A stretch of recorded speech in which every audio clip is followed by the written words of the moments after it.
Hello friends, welcome back. मैं जगदीश एक बार फिर से आपका स्वागत करता हूं अपने channel Shipra institute of language पर।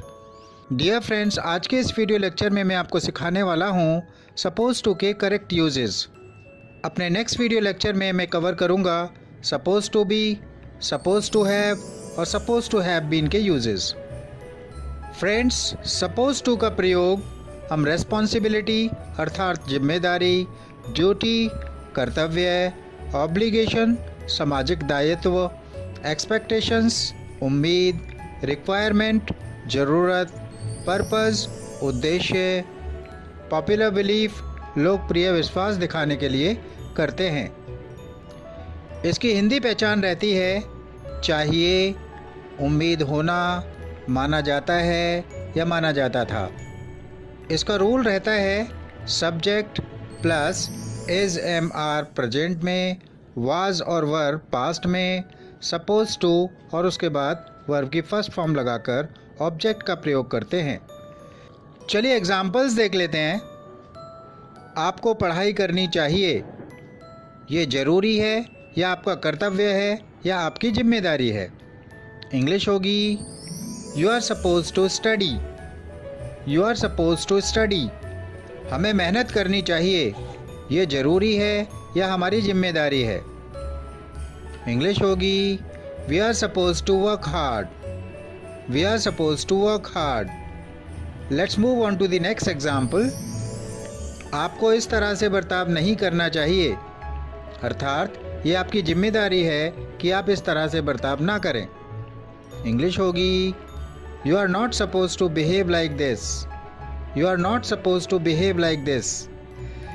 चलिए अगला एग्जाम्पल देख लेते हैं। उसकी समय पर आने की उम्मीद है। इस सेंटेंस में उम्मीद अर्थात एक्सपेक्टेशन को दिखाया गया है। इस सेंटेंस की इंग्लिश होगी he is suppose to come on time, he is suppose to come on time. इस सेंटेंस को एक्सपेक्टेड टू के यूज़ से भी बनाया जा सकता है। He is expected to come on time, he is expected to come on time. चलिए अगला सेंटेंस देख लेते हैं। उम्मीद है कि वह जल्दी अंग्रेजी सीख लेगी। She is suppose to learn English soon, she is suppose to learn English soon. इस सेंटेंस को एक्सपेक्टेड टू का इस्तेमाल करके भी बनाया जा सकता है। She is expected to learn English soon, she is expected to learn English soon. Let's move on to the next example. उसकी फेल होने की उम्मीद नहीं थी। He was not supposed to fail, he was not supposed to fail। इस sentence को ऐसे भी बनाया जा सकता है He was not expected to fail, he was not expected to fail। चलिए अगला सेंटेंस देख लेते हैं। उम्मीद है कि मुझे अगले महीने तक नौकरी मिल जाएगी। I am supposed to get a job by next month, I am supposed to get a job by next month। इस सेंटेंस को भी एक्सपेक्टेड टू का इस्तेमाल करके बनाया जा सकता है। I am expected to get a job by next month, I am expected to get a job by next month। बाहर जाने से पहले तुम्हें घर को ताला लगा देना चाहिए था। इंग्लिश होगी You were supposed to lock the house before you went out। इस सेंटेंस को एक्सपेक्टेड टू के इस्तेमाल से भी बनाया जा सकता है। इसके अलावा should have plus third form का इस्तेमाल करके भी ऐसे सेंटेंसेस को बनाया जा सकता है। चलिए देख लेते हैं। You were expected to lock the house before you went out, you were expected to lock the house before you went out। चलिए अब इसी सेंटेंस को should have plus third form का इस्तेमाल करके बनाते हैं। बाहर जाने से पहले तुम्हें घर को ताला लगा देना चाहिए था। You should have locked the house before you went out, you should have locked the house before you went out। चलिए अगले सेंटेंस की तरफ बढ़ते हैं। आपको सार्वजनिक स्थानों पर शराब नहीं पीनी चाहिए। You are not suppose to drink alcohol in public places, you are not suppose to drink alcohol in public places. आज बारिश होने की उम्मीद नहीं है। इंग्लिश होगी it isn't suppose to rain today, it isn't suppose to rain today.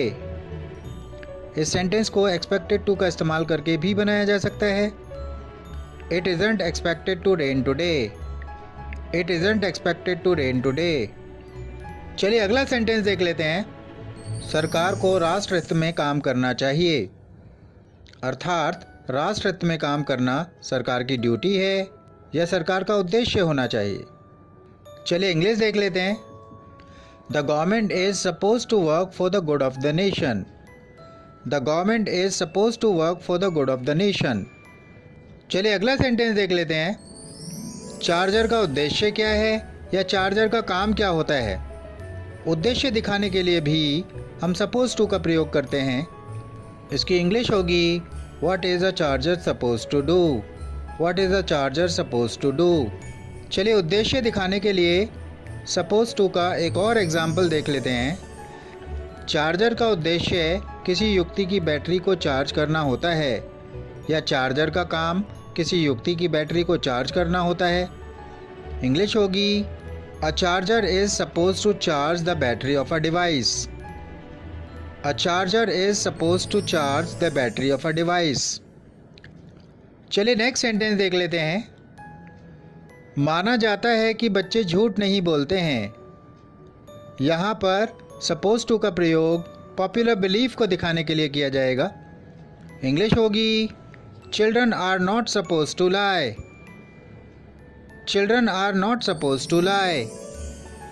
चलिए अगला सेंटेंस इसी सेंस में देख लेते हैं। माना जाता था कि स्वतंत्रता सेनानी देश के लिए जीते थे और देश के लिए मरते थे। इंग्लिश होगी freedom fighters were suppose to live and die for the country.